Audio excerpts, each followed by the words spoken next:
그때 가이사 아구스도가 영을 내려 천하로 다 호적하러 하라 하였으니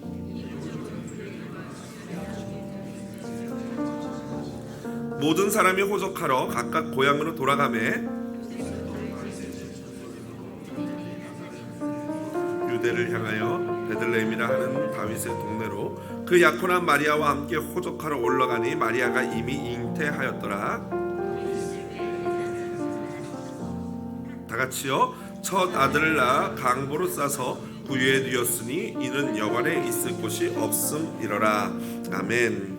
말씀 보겠습니다. 말씀은 누가복음 2장 1절로 7절 말씀 가지고요. 여유 없는 인생에 오신 예수님이라는 제목으로 말씀의 은혜 나누겠습니다. 저는 지난 금요일 시카고에 갔다가 어제 밤 늦게 우리 시애틀로 돌아왔습니다. 저는 이제 시카고를 처음 가봤는데요. 사실 동부 쪽은 처음 가본 것입니다. 그랬는데 1박 2일로 아주 촉박하게 이렇게 다녀올 수밖에 없었습니다. 그렇게라도 다녀올 수밖에 없었던 이유는요. 지난 주일날 제가 설교 때 제 멘토라고 소개해드렸던 이찬수 목사님의 어머니께서 지난주 중 19일 화요일로 기억하는데요. 하나님의 부르심을 향년 99세이신데 하나님의 부르심을 받았습니다. 그래서 당연히 저로서는 같은 미국 안에 있는 장소에서 장례식을 하기 때문에 가뵐 수밖에 없었습니다. 너무 크지도 않고 그렇다고 너무 초라하지도 않은 장례식장은 참으로 제 마음을 많이 울렸습니다. 이찬수 목사님 손님은 거의 저밖에는 없었던 것 같아요. 암만 해도 형제분들이 그리고 이 사모님 권사님 자체가 이 미국에 사시다 보니까 거의 권사님 다니셨던 교인들과 그리고 이 미국에 사는 이찬수 목사님 형제님들의 손님들이 대부분이었고요. 목사님 때문에 찾아뵌 사람은 저밖에는 없었던 것 같아요. 이 권사님은요 1925년 경남 창녕에서 태어나서요 18세에 이종칠 목사님과 결혼을 하셨습니다. 옛날 분이니까 당연히 일찍 결혼하시죠. 그런데 남편이신 이종칠 목사님이 37살 37세에 금 40일 금식 기도를 하다가 17일째인가요 19일째 만에 하나님의 부르심을 받고 돌아가셨습니다. 당시 사모님은요 스라에 딸, 아들, 딸, 아들 이렇게 5명의 자녀가 있었습니다. 여러분 만일 여러분이 20대 젊은 나이에 홀로 되어서 5명의 자녀를 양육해야 한다면은 그런 상황이라면은 여러분은 어떻게 하시겠습니까? 저는요 제 아내와 종종 이런 이야기를 나눕니다. 농담 반 진담 반으로 이런 이야기를 나누는데요. 여보 만일 내가 하나님의 부르심을 너무 일찍 받거든 당신은 딱 2년만 슬퍼하고 좋은 사람한테 시집을 가라 라고 제가 유언 아닌 유언을 남겨놓습니다. 그랬더니 이런 얘기를 했더니 어떤 집사님인가요? 저에게 그렇게 물어보세요. 아니 목사님 왜 하필 딱 2년은 있어야 됩니까? 라고 물어보더라고요. 그래서 제가 집사님 저는요 그냥 바로 시집 가도 괜찮은데 우리 집사람이 그런데 너무 일찍 가면 사람들이 우리 집사람을 욕합니다. 그러니까 2년만 슬퍼하고 그리고 시집 가라 라고 제가 말을 합니다. 여러분 생각해 보십시오. 혼자서 많은 자녀 그 5명의 자녀를 키우는 일이 쉬운 일입니까? 어려운 일입니까? 물어보는 제가 바보죠. 천국에 간 저는 얼마나 행복하겠습니까? 자식 두고 왔고 아내 두고 왔지만 천국에 가면요 그런 걸로 인해서 슬퍼할 겨를이 없는 곳이 바로 천국 아니겠습니까? 천국 간 사람은 아무 상관이 없어요. 그러나 이 땅에 남겨진 사람은 그 현실이 얼마나 무겁고 얼마나 팍팍하고 얼마나 힘들겠습니까? 그러니까 혼자서 그 무거운 짐을 지지 말고 얼른 시집가서 좋은 사람을 만나서 그런 짐을 감당하면 좋겠다라는 그런 마음이죠. 그런데 고 이정숙 사모님은 그러시지 않았습니다. 평생을 돌아가시는 99세까지 혼자 사시면서 5남매를 정말로 잘 키워내셨던 것입니다. 제가 이렇게 말하다 보니까 지금 제가 아내한테 시집을 가라는 건지 말라는 건지 무슨 어떤 말을 하는 건지 저도 잘 모르겠습니다. 어쨌든 고 이정숙 사모님은요 5명의 자녀를 참 잘 키우셨더라고요. 그런데 더 놀라운 것은 만약 저와 여러분이 그런 입장이라면은, 이정숙 사모님 같은 입장이라면은 막내 아들을 목사시키겠습니까? 안 시키시겠습니까? 아마 쉽지 않을걸요. 트라우마가 있어, 상처가 있다 보니까 이 막내 아들, 이거 우리 아들도 하다가 또 어떤 일 벌어지면 안 되니까 절대 못하게 막는 것이 일반적일 것이었을 것입니다.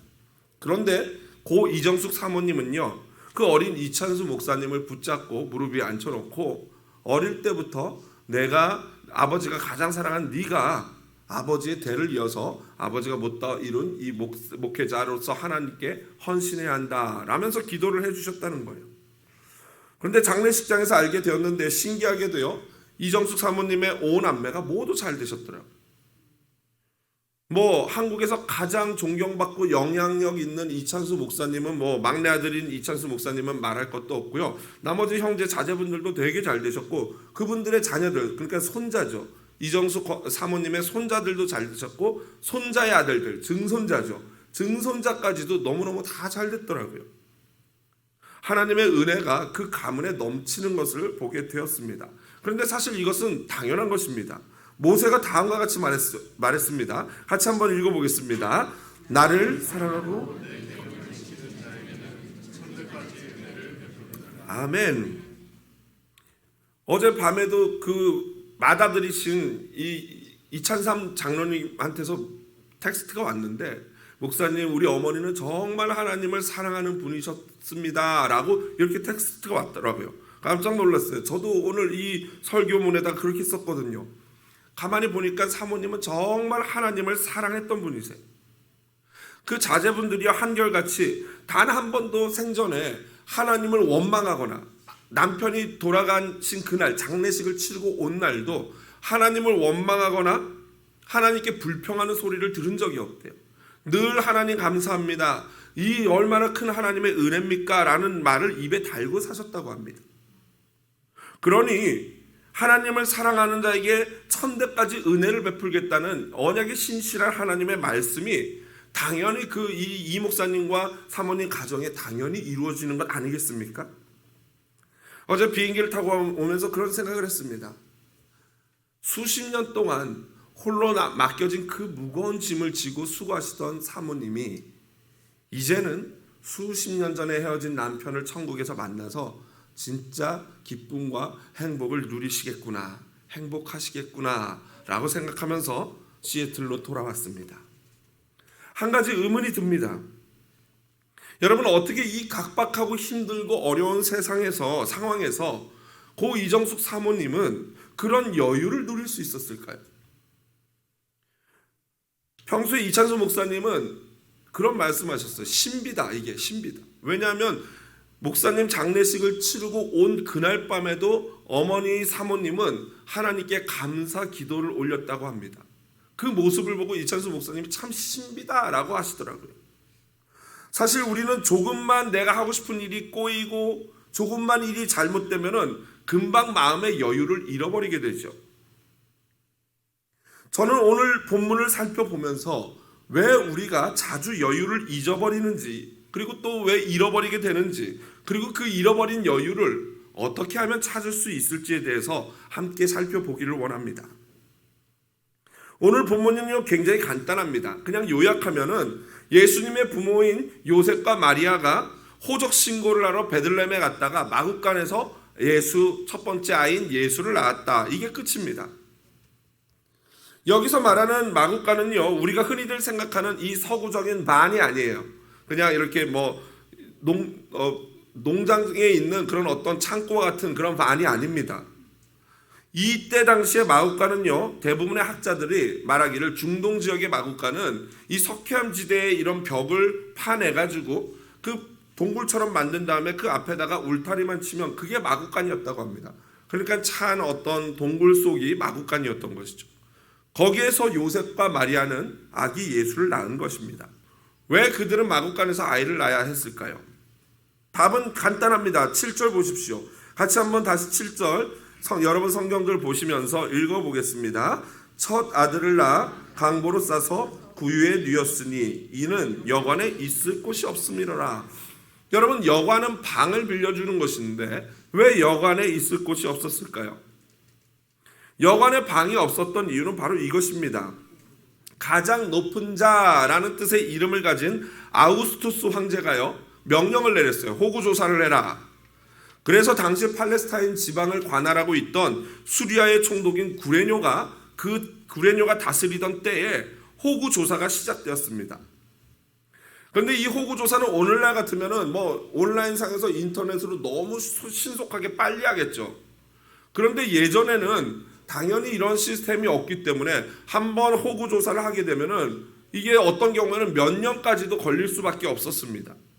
그리고 이 호구 조사는요, 사실은 세금 징수와 징병, 전쟁에 나갈 때 사람들을 모집하기 위한 그런 것 때문에 정기적으로 행했던 것입니다.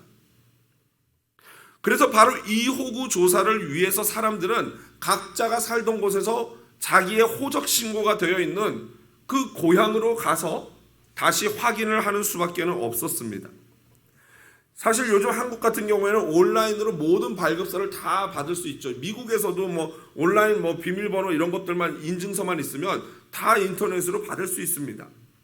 그런데 미국만 해도 그 정도는 아닌 것 같아요. 시스템이 아직 한국을 못 따라가는 것 같아요. 그런 시스템은. 그러니 여러분, 2000년 전에 인터넷도 없던 시대에는 당연히 호구 조사를 하면은, 인구 조사를 하면은 그 원래 해당하는 지역에 가서 직접 얼굴을 보여주면서 아무개라고 이렇게 신고할 수밖에 없었던 것이죠. 그러다 보니까 다윗의 동네라고 불리는 이 베들레헴에는 수많은 다윗의 후손들, 유다 지파 사람들이 몰려들었던 것입니다. 그러다 보니 당연히 호텔방은 없겠죠. 요즘 연말처럼 이렇게 명절이 되거나 추수감사절 때 되면은 각 지역으로 미국에서도 전역으로 이동하지 않습니까? 뭐 우리 한국 같은 경우에는 뭐 추석 대명절 이동이 있고요. 그러다 보니까 지역에서 이렇게 옮겨가고 또 와서 뭐 묵을 자리가 없는 자들은 호텔을 빌리다 보니까 당연히 방이 모자랐던 것입니다. 그렇다면은 진짜 방이 부족한 이유 때문에만 마리아와 요셉이 마국간에서 아이를 낳을 수밖에 없었을까요? 이렇게 생각해 보십시오. 만일 그 태어날 아기가 유대인들이 그토록 기다리던 다윗의 후손으로 유대 이스라엘을 구원할 메시아 다윗과 같은 왕이었다는 사실을 사람들이 알았다면은 마리아와 요셉을 어떻게 대접했을까요? 아마도 서로 자기 방에 모시려고 그랬을 것입니다. 아유, 일로 와서 제 방에서 우리 왕을 낳으십시오라고 자기 방을 내어줬을 거예요. 아마 상황이 많이 달라졌겠죠. 하지만 제가 오늘 말씀드리고 싶은 것은 우리가 영적인 눈이 열려서 이 땅에 오시는 왕이신 예수를 알아봐야 된다, 이 말씀을 드리고 싶지 않습니다. 그거는 뭐 당연한 거지만 오늘 제가 집중하고 싶은 것은 그것이 아니에요.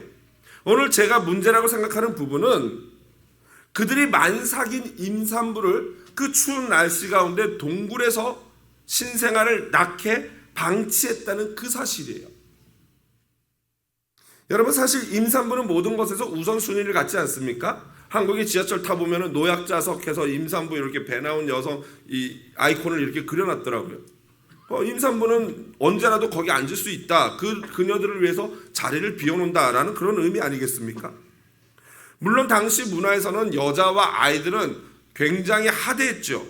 그런 요인도 있겠지만 핵심은 왕으로 오시는 분에게는 방을 양보할 수 있지만 누구도 잘 모르는 가난한 임산부에게는 나 몰라라 했다는 이 사실입니다. 여러분, 여기서 우리는 중요한 인사이트를 하나 얻는데요.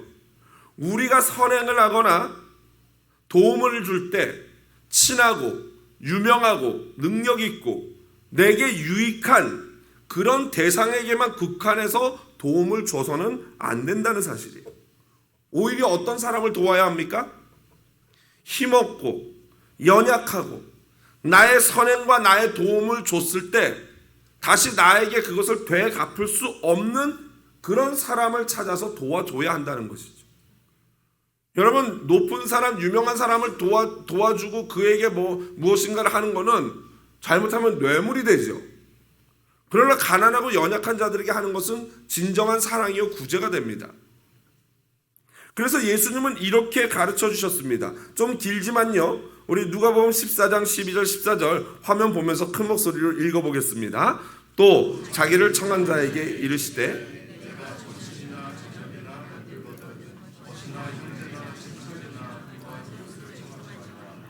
두렵건대 그 사람들이 너를 도로 청하여 내게 갚음이 될까 하노라. 잔치를 베풀거든 차라리 가난한 자들과 몸 불편한 자들과 저는 자들과 맹인들을 청하라.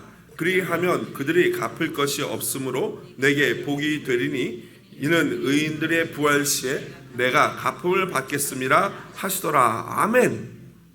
이거예요, 이거. 하지만 당시 유대인들은 만삭이 된 임산부에게조차 방을 양보하지 않았던 것입니다.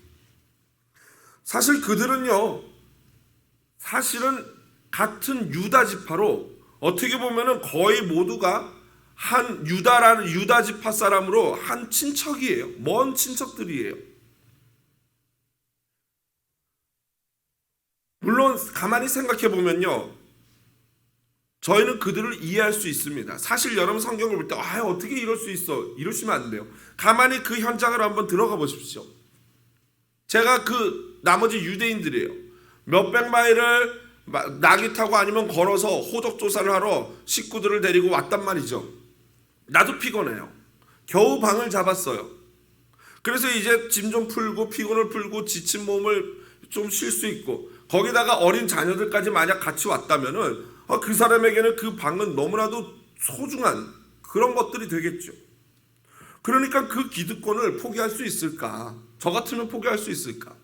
곰곰이 생각해봐도 아무것도 정보가 없는, 그 아기가 예수라는 정보가 없는 상태에서는 저 역시도 이게 쉽지는 않겠다라는 생각이 들더라고요.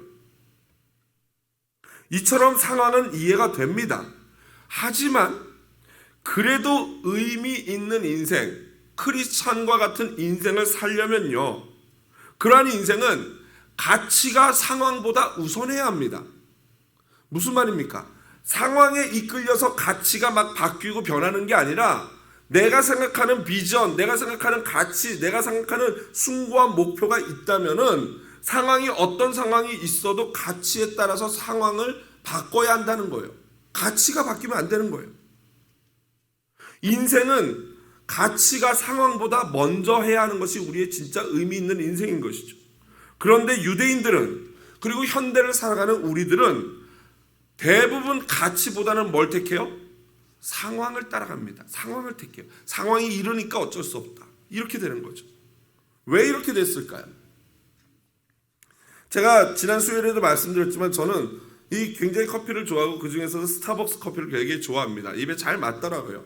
물론 그들이 어떤 동성애를 지지하고 이러는 것까지는 제가 찬성하지 않지만 여하튼 커피 맛이 굉장히 좋아요.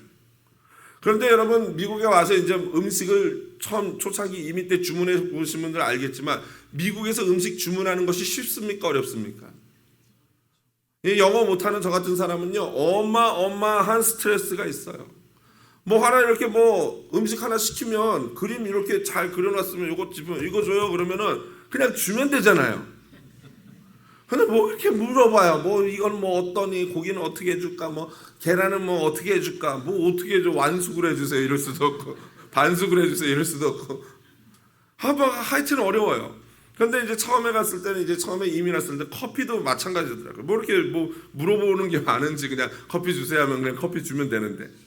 그래서 제가 가서 바리스타한테 아메리카노를 시켰어요. 아메리카노 하나 달라고. 그랬더니 그 친구가 이렇게 물어보더라고요. You want room? 하고요. 순간 저는 경직됐어요. 여기는 호텔이 아닌데 왜 룸을 물어보지? 난 커피 달라고 했을 뿐인데? 아니, 이 커피집에 웬 룸이란 말인가? 그래서 제가 어떻게 대답했을까요? 이렇게 물어봐요. You want room? 하길래 눈을 바라보면서 예스도 아닌 뭐지도 아닌 이러면서 이상한 소리로 대답을 했던 거예요. 나중에 알고 봤더니 그 말이 뭐냐면요, 이 커피를 이렇게 가득 채워주면은 크림이랑 시럽을 넣을 자리가 없잖아요. 그러다 보니까 너 만약에 크림 넣을래? 슈가 넣을래? 룸이 필요해? 공간이 필요해? 이걸 물어보는 거예요. 공간을 룸이라고 하더라고요. 뭐 스페이스 이러면 되는 거를 왜 룸이라고 하는지 모르겠지만 어쨌든 그게 룸이었어요. 그래서 원래는 Do you want room for cream and sugar? 이렇게 물어보는 거를 이 미국 애들, 젊은 애들, 캘리포니아 애들은 짧게 하잖아요. You want room? 하고 물어보는 거예요. 그래서 제가 굉장히 이러면서 대답을 했던 그런 일이 있었어요. 여러분, 커피컵에도 여유가 있어야지 크림을 넣을 수 있습니다. 마찬가지예요. 사람의 마음에도 여유가 있어야지만 양보도 할 수 있고 사랑도 할 수 있고 어떤 고난이 와도 견딜 수가 있는 것입니다. 여러분, 유대인들이 마리아를 밖에 재울 수밖에 없었던 이유는요, 방이 없어서가 아니라 그들의 마음에 룸이 없었기 때문이에요. 우리나라 속담에 곳간에서 인심 난다라는 말이 있죠. 곳간이라는 것이 뭐예요? 여유 있는 상황 아니겠습니까? 거기서 인심이 난대요. 사실 그래요. 사람이 뭐 좀 가진 게 있어야지 뭐 누구 주기라도 하고 이러지 않겠습니까? 그런데 여러분, 집에 곳간 있는 분 계십니까? 뭐 집에 조그마한 팬트리, 뭐 깡통 넣어놓고 하는 팬트리들은 있죠. 그러나 뭐 진짜 옛날 뭐 대궐집처럼 곳간 있는 집은 거의 없잖아요. 혹시 있으십니까? 거의 없어요. 무슨 말이냐면 어차피 우리네 모든 인생은 사실 다 여유가 없기는 마찬가지라는 거예요. 여유 없어요. 그런데 그 여유 없는 게 사실은 돈이나 교육 정도나 건강이나 시간 등에 기인하지 않는다는 거예요. 물론 그런 것들이 사실 어느 정도 우리 마음에 여유를 주는 것은 사실이에요. 뭐 지갑에 뭐 형차를 많이 갖고 있으면은 당연히 마음에 약간 룸이 생기죠. 그런데 만약 그것이 전부였다면은 아까 제가 서론에 말씀드렸던 고 이정숙 사모님이 초등학교 교육도 다 마치지 못한 그 사모님이, 가진 재물이 하나도 없는 그 사모님이 어떻게 여유를 가지고 남편도 없이 5명의 아이를 키웠겠냐는 말이죠. 만약 그것이 전부였다면 말입니다. 여러분, 원래 우리 인생은요, 아담과 하와의 범죄 이후부터 진정한 여유가 사라진 지 오래예요. 창세기 3장 17절 19절 우리 같이 한번 큰 목소리로 읽어보겠습니다. 아담에게 이르시되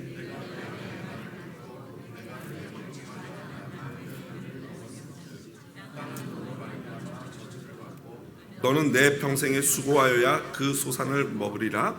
땅이 내게 가시덤불과 엉겅퀴를 낼 것이라. 내가 먹을 것은 밭의 채소인즉 내가 흙으로 돌아갈 때까지 얼굴에 땀을 흘려야 먹을 것을 먹으리니. 아멘. 그래서 우리 인생이 각박한 거예요. 아무리 똑똑하고 아무리 가진 것이 많아도 아무리 넉넉해도 우리의 인생은 각박할 수밖에 없어요. 여유가 없어요. 왜? 룸이 없기 때문이에요. 그럼 어떻게 우리는 이 잃어버린 룸, 여유를 회복할 수 있을까요? 어떻게 고 이정숙 사모님은 그 열악한 상황에서 여유를 가지고 감사와 하나님의 은혜를 노래하면서 5명의 자녀를 키웠을 수 있을까요? 키워내셨을까요? 제가 캘리포니아에 있을 때 딸 방에 들어가 봤어요. 그랬더니 말씀 액자 하나가 눈에 띄더라고요. In my father's house are many rooms. 우리 한국말로 하면은 내 아버지 집에 거할 것이 많도다입니다. 그럼 우리 한국말은 거할 곳이라고 번역을 했는데 영어 성경에는 room이라고 되어 있더라고요. room. 여러분, 어떻게 해야 여유를 회복할 것인지를 묵상하는 중에 이 말씀이 생각났어요. 이 말씀은요, 예수님이 마지막 십자가에 달리시기 전에 제자들과 함께 성만찬을 하면서 전하셨던 고별 설교의 말씀이에요. 특별히 제가 오늘 참조하는 부분은 요한복음 13장 36절에서 14장 6절까지 말씀인데 여러분 한번 가서 요한복음 13장 14장 한번 살펴보십시오.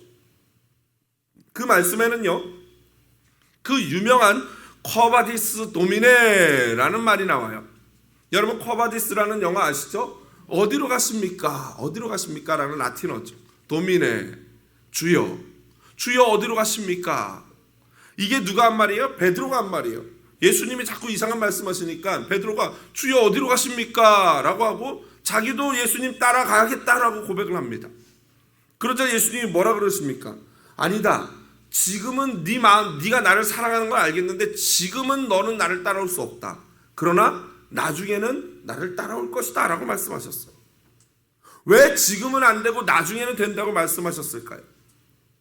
그것은 지금과 나중 사이에 뭔가 어떤 일이 벌어지기 때문이겠죠. 지금은 안 되지만 나중에는 된다는 것은 이 지금과 나중 사이에 어떤 계기가 있다는 거예요. 그러면 그 계기가 무엇인가? 요한복음 14장 2절에 이렇게 되어 있습니다. 같이 읽어보겠습니다. 내 아버지 집에 거할 곳이 많도다. 일렀으리라. 내가 너희를 위하여 거처를 예비하러 가노니. 이거예요. 내가 너희를 위하여 거처를 예비하러 가노니. 지금과 나중 사이에 있는 일은 예수님이 제자들을 위해서 룸을 예비하러 간다는 거예요. 지금 당장 예수님을 위해서 죽기까지 따르고 싶은 마음은 진심이지만 베드로의 마음에 룸이 없기 때문에 불가능해요.